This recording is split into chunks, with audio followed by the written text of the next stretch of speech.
नमस्कार, मैं अशोक कुमार पांडे और स्वागत है आपका टीसीएच पर। कल बनो का मैं ट्वीट पढ़ रहा था। बनो ज्योत्सना यानी कि उमर खालिद की पार्टनर और दोस्त, उनका ट्वीट पढ़ रहा था। उन्होंने व्हाट्सएप भी किया था और फेसबुक पर भी मैंने देखा। और वो पढ़ने के बाद जैसे दिल बैठ गया। बनो ने लिखा था कि वो उमर खालिद से मिलने गई। उमर खालिद से उसने कहा कि परसों मुलाकात का दिन है, मैं मिलने आऊंगी। और उमर खालिद ने मुस्कुरा कर कहा कि जो 5 लोग छूट गए, जिनको जमानत हो गई, उनके लिए मैं बेहद खुश हूं। और बाकी तो हाँ, हाँ, मिलने आ जाना, अब तो जेल ही ज़िंदगी है। एक ऐसा लड़का, जिसको मैं जानता हूँ, पर्सनली जानता हूँ मैं। बेहद तेज़ तर्रार पढ़ाकू लड़का, शानदार लड़का, जेएनयू का लड़का जिसके ऊपर एक दाग नहीं था। 5 साल तक जेल में रखने के बावजूद उसको ज़मानत नहीं मिली और अब वो बड़े आराम से कह रहा है कि जेल ही ज़िंदगी है। सोच के देखिएगा कितना खतरनाक वाक्य है। सुनकर जैसे सीने में कुछ टूटता है, सुनकर जैसे सीने में कुछ चुभता है कि हम कहाँ पहुँच गए कि जेएनयू के एक शानदार स्टूडेंट को 5 साल तक जेल में रहने के बाद ज़मानत नहीं मिलती है। उमर को भी नहीं मिली, शर्जिल इमाम को भी नहीं मिली। ये खबर तो आपके पास है ही। सोचकर आप देखिएगा कि इसी के साथ एक और खबर आती है। वो खबर ये आती है कि राम रहीम जो बाबा, हत्या और बलात्कार के मामले में जिसको सजा हो चुकी है, कोई गवाही नहीं होनी है, कोई अपील नहीं होनी है, सजा हो चुकी है। हमारी सबसे बड़ी अदालत ने ये मान लिया है कि वो बलात्कार और हत्या का अपराधी है। उसको 40 दिन की पैरोल फिर से मिल गई। कई बार ऐसा लगता है कि वो जेल के अंदर कम रहता है और पैरोल पे बाहर ज़्यादा रहता है। उमर को भी एक पैरोल मिली थी अपनी बहन की शादी के लिए और हमने उस समय की तस्वीरें देखी कि इतनी बड़ी, इतनी लंबी जेल, इतनी लंबी प्रताड़ना भी उसको तोड़ नहीं पाई है। वो उमर खालिद है। उमर खालिद के लिए ना पैरोल है, ना ज़मानत है, ना कुछ और है। लेकिन हत्या और बलात्कार के आरोपी राम रहीम के लिए पैरोल पे पैरोल, पैरोल पे पैरोल। और अब जानते हैं कि उसकी पैरोल देने वाले एक अधिकारी को भारतीय जनता पार्टी ने टिकट भी दिया था। तो हमारे देश में अपनी आवाज उठाना ज्यादा बड़ा अपराध है बनिस्बत बलात्कार और हत्या के। इससे ज्यादा इस पर क्या कहा जाए। जिन जज साहिबान ने, जस्टिस अरविंद कुमार और एनवी अंजारिया की जिस बेंच ने उमर खालिद और शर्जिल इमाम को इस बिना पर जमानत देने से इनकार कर दिया कि वो उसमें प्रिंसिपल भूमिका निभा रहे थे, जिसके लिए कोई बड़ा सबूत, कोई बड़ी चीज नहीं दी गई। आधार बनाया गया है गवाहियों को। किनकी गवाहियों को? जो गद्दार हैं, जो शाहीन बाग मूवमेंट में थे और जिन्होंने गवाहियां दी और प्रोटेक्टेड गवाह की तरह जिनको रखा गया है, जो अंदर के लोग थे। और साथ में ये शर्त लगा दी कि जब तक इनकी गवाहियों की जांच नहीं हो जाती है या फिर 1 साल पूरा नहीं हो जाता है, उमर खालिद और शर्जिल इमाम जेल से बाहर नहीं निकलेंगे। तो 1 साल तो कम से कम और इन 2 होनहार लड़कों को जेल में गुजारना पड़ेगा।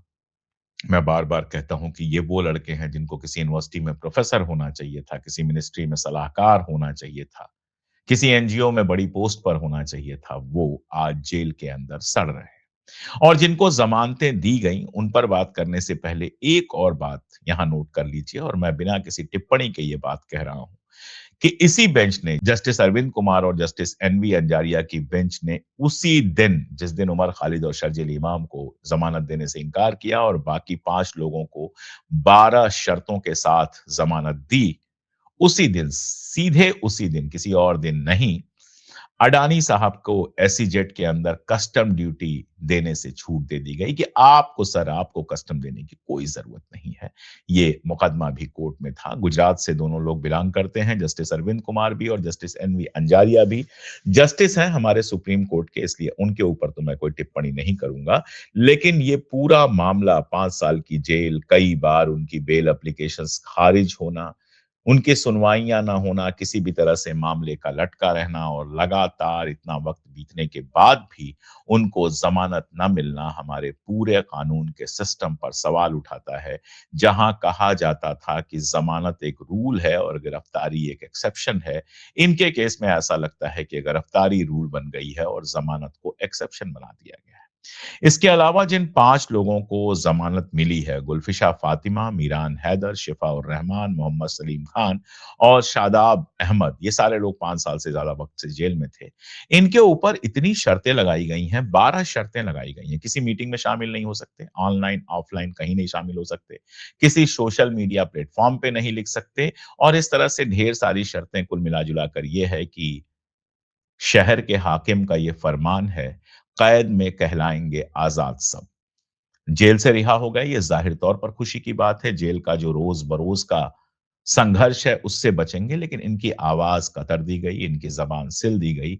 ना ये बोल सकते हैं, ना मीडिया में कुछ कह सकते हैं, ना इनके साथ जो हुआ है 5 साल 3 महीनों में, उसके बारे में किसी को बता सकते हैं। अपने घरों में रहें, खाना खाएँ, रिश्तेदारों से मिलें और ज़बान बंद रखें। एक लाइन में समझना हो तो इनकी ज़मानत का मतलब यही है। दिल्ली हाई कोर्ट का आदेश था जिसको चुनौती दी गई थी और उस चुनौती के तहत ज़मानत की माँग की गई थी और पिछले 5 साल से ये मुकदमा लगातार चल रहा था, कभी आगे, कभी पीछे, आप सब लोग जानते हैं। अब फाइनली एक बात और बता दूँ फिर मुकदमे पर चलता हूँ कि 1 दर्जन से ज़्यादा, 12 से ज़्यादा बार तो ऐसा हुआ कि उमर खालिद के मामले की सुनवाई अलग-अलग कोर्ट्स में अलग-अलग कारणों से टल चुकी है। इसके साथ ये भी जानना ही है कि जिस आदमी को नारा लगाते हुए जिस इलाके में दंगा हुआ शुरुआत हुई, उस इलाके में जिस आदमी को गोली मारो वाला नारा लगाते हुए पाया गया था, कपिल मिश्रा को जिसके ऑडियो वीडियो रिकॉर्ड्स हैं, वो दिल्ली का कानून मंत्री है और दिल्ली की पुलिस ने उसके खिलाफ कोई केस नहीं चलने दिया, कोर्ट के आदेश के बावजूद। तो वो आदमी आज़ाद है जिसको नारे लगाते हुए पकड़ा गया, लेकिन जो लोग एक व्हाट्सएप ग्रुप में थे, एक मूवमेंट का नेतृत्व कर रहे थे, उनको प्रिंसिपल कार्यकर्ता जो दंगा हुआ था, दिल्ली दंगा हुआ था, उसका मानकर ज़मानत देने से इनकार कर दिया गया। मामला एक ही था, आरोप भी एक ही थे, लेकिन बेंच ने कहा कि उमर खालिद और शर्जील इमाम अन्य आरोपियों की तुलना में क्वालिटेटिव रूप से अलग स्थिति में है, यानी ये लीडर्स हैं और उनका कहना है कि रिकॉर्ड और मौजूदा जो सबूत हैं, वो खालिद और इमाम के खिलाफ प्रथम दृष्टया मामला दिखाते हैं। मेरा सवाल सिर्फ सिर्फ छोटा-सा है कि अगर इतनी साफ गवाहियाँ हैं, अगर इतने स्पष्ट सबूत हैं, सब कुछ है, चलिए मान लिया कि दोनों एकदम अपराधी हैं, आपके पास सब कुछ है, तो अभी तक मुकदमा क्यों नहीं शुरू हुआ? अभी तक 5 साल में मुकदमा क्यों नहीं शुरू हुआ? 5 साल में ये चीज़ें प्रूफ क्यों नहीं हो सकी? ये कैसी मजबूत गवाहियाँ हैं, ये कैसे मजबूत सबूत हैं कि 5 साल में कुछ भी साबित नहीं हो सका? 5 साल में सिर्फ जमानत पर बहसें चल रही हैं, दिल्ली पुलिस जमानत का विरोध कर रही है और इस या उस कोर्ट में भटकते हुए इन्हें जमानत नहीं मिल रही है।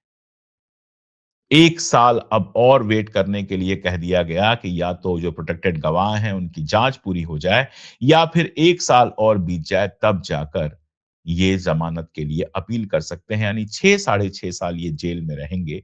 मेरा सवाल वही है कि अगर कल को कोर्ट में केस डाउन हुआ, अगर कल को ये निरपराध साबित हुए, अगर कल को ये पता चला कि इनके खिलाफ केस बनता ही नहीं था, ये तो षड्यंत्रकर्ता थे ही नहीं, तो ये 6 साल इन नौजवानों के जो बर्बाद होंगे और ये कम से कम 6 साल हैं, 6 साल में भी रिहा हो जाएँ, ये बहुत ज़रूरी नहीं है, हो सकता है उसके बाद भी सालों गवाहियाँ चलें, सालों जमानत की बातें चलें।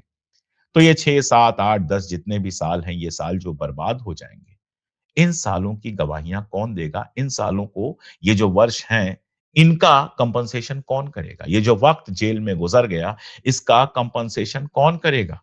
हमारे कोर्ट में पता नहीं क्या नियम है, कैसे हैं, मैं कोई कानून एक्सपर्ट तो हूँ नहीं, इंडिया लौटने के बाद किसी कानून एक्सपर्ट से मैं बात करूँगा।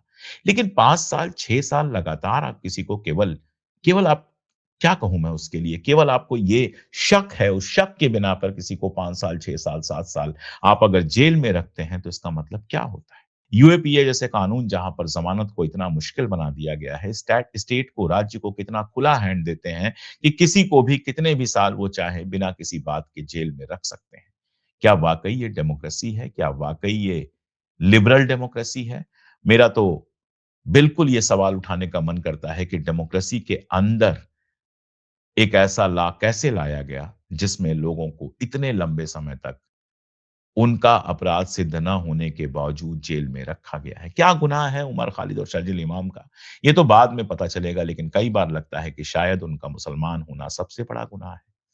दंगे हुए, मुसलमान ज़्यादा मारे गए, मसाजिद पे हमला हुआ, घर तोड़े गए, सब कुछ हुआ और गिरफ्तार भी मुसलमान ही हुए। दूसरी तरफ से कोई बड़ी गिरफ्तारी हमारे सामने नहीं आती है। यानी एक ही तरफ से दंगा हो रहा था, दूसरी तरफ से नहीं हो रहा था। मुसलमान खुद अपनी मसाजिद तोड़ रहे थे, मुसलमान खुद अपने घर तोड़ रहे थे, मुसलमान खुद अपने लोगों को मार रहे थे। अगर नहीं, तो दूसरा पक्ष कहाँ है? दूसरे पक्ष का कोई आदमी जेल में क्यों नहीं है? दूसरे पक्ष के किसी आदमी का नाम सामने क्यों नहीं आता है? दूसरे पक्ष के किसी व्यक्ति के ऊपर यूएपीए क्यों नहीं लगता है? दंगा जिस जगह पे हुआ, वहाँ पर दंगों के कुछ वक़्त पहले जिस आदमी ने उत्तेजक नारे लगाए, उसके ऊपर कोई केस क्यों नहीं चला? ये सारे सवाल पूछे जाने चाहिए कि नहीं? कानूनी दाँव-पेच मुझे नहीं पता है, मैं कोई वकील नहीं हूँ, मैं कोई जज नहीं हूँ, मैं कोई कानून जानता नहीं हूँ। और मैंने आपसे कहा कि मैं लौट के आऊँगा तो कानूनी जो दाँव-पेच है उस पर बात करूँगा किसी कानून के एक्सपर्ट से। लेकिन अभी ये सवाल तो पूछा जा सकता है ना कि सिर्फ मुसलमान ही उसमें अपराधी थे। सिर्फ उनको ही गिरफ्तार किया क्या कितने ही केस दिल्ली दंगों के मामले में आए, जिसमें कोर्ट ने सबूतों के अभाव में पुलिस को डाँट लगाई कि फर्जी केस बनाए गए हैं, सबूत नहीं थे और लोगों को रिहा किया। कल अगर उमर खालिद और शरजील इमाम के मामले में भी यही होता है, तो ये जो लंबा वक़्त इनका छीन लिया गया है, ये तो कोई वापस नहीं कर सकता। आप देखिए शर्जील इमाम के खिलाफ कई राज्यों में कई सारे केस लगाए गए हैं, सब में ज़मानत मिल गई। लेकिन एक यूएपीए का मामला ऐसा फँसा दिया गया है, राजद्रोह का मामला ऐसा फँसा दिया गया है सेडिशन का कि उसमें ज़मानत मिलती ही नहीं है। नहीं मिली ज़मानत। एक ही अपराध में 5 लोगों को छोड़ दिया गया और 2 लोगों को रोक लिया गया। आप जानते हैं उमर खालिद के लिए कहाँ-कहाँ से आवाज़ उठी थी। अमेरिका के सेनेटर्स ने आवाज़ उठाई थी। ज़ोहरान ममदानी ने खत लिखा था। लेकिन ऐसा लगता है कि सरकार और कोर्ट उमर को किसी भी हालत में छोड़ना नहीं चाहते हैं, किसी भी हालत में रिहा नहीं करना चाहते। इसीलिए बाबा राम रहीम को पैरोल मिल जाती है।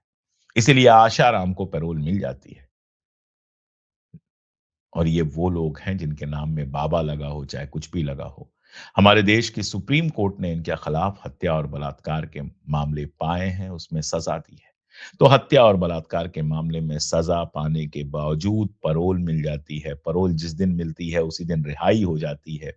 आशाराम बाहर आकर फिर से प्रवचन दे सकते हैं, लेकिन इस मामले में जिन लोगों को गिरफ्तार किया गया था, जिन 5 लोगों को ज़मानत मिल गई है, वो भी बाहर आकर कुछ बोल नहीं सकते हैं। क्या कहूँ? यही बात बार-बार आपसे कहूँ? जब से सज़ा हुई है उतने टाइम में 405 दिन 405 दिन यानी 1 साल से ज़्यादा वक़्त राम रहीम पैरोल पर जेल से बाहर गुज़ार चुका है और 40 दिन की उसको पैरोल मिली है। ऐसे ही आशाराम को भी कई बार पैरोल मिल चुकी है जबकि उसको आजीवन कारावास की सज़ा मिली है एक नाबालिग से बलात्कार के लिए। तो क्या कहूँ कि इस देश में हत्या और बलात्कार छोटा अपराध है, लेकिन अपने हक की आवाज़ उठाना बड़ा अपराध है। कानून अपने तरीके से काम करता है, लेकिन जब कानून इस तरीके से काम करता है, तो जो लोग कानून में पूरी आस्था रखते हैं, जो लोग कहते हैं कि हमारी संविधान और कानून में पूरी आस्था है, उनका भरोसा भी हिलता है। इससे ज़्यादा मैं क्या कहूँ? मैं दुखी हूँ, मैं परेशान हूँ और अपने देश के लोकतंत्र को लेकर, संविधान को लेकर, कानून को लेकर चिंतित हूँ क्योंकि उमर खालिद और शर्जील इमाम सिर्फ़ एक नाम नहीं है, वो एक प्रतीक बन चुके हैं। जनसंघर्ष छेड़ा था उन्होंने और उसके बदले में जिस तरह से उनको साढ़े 5 साल से जेल में रखा गया है और जाने कितना और जेल में रखा जाएगा, वो किसी भी इंसाफ पसंद आदमी को, किसी भी हक पसंद आदमी को दुखी करेगा। आज चाहे हिंदू का एडिटोरियल पढ़ लीजिए, चाहे प्रशांत भूषण साहब का स्टेटस पढ़ लीजिए और इस तरह के तमाम लोगों का स्टेटस पढ़िए, समझ में आता है कि कानून की प्रक्रियाओं का भी बहुत ठीक से पालन नहीं हुआ है। मैं वादा करता हूँ कि लौट के आऊँगा, तो किसी अच्छे एक्सपर्ट के साथ बैठकर, किसी लीगल एक्सपर्ट के साथ बैठकर इस पूरे मामले को समझूँगा और चाहूँगा कि आप भी बैठकर समझें और सोचें कि हमारे देश में कानून और अदालतें किधर जा रही हैं। आज के लिए इतना ही। बहुत शुक्रिया।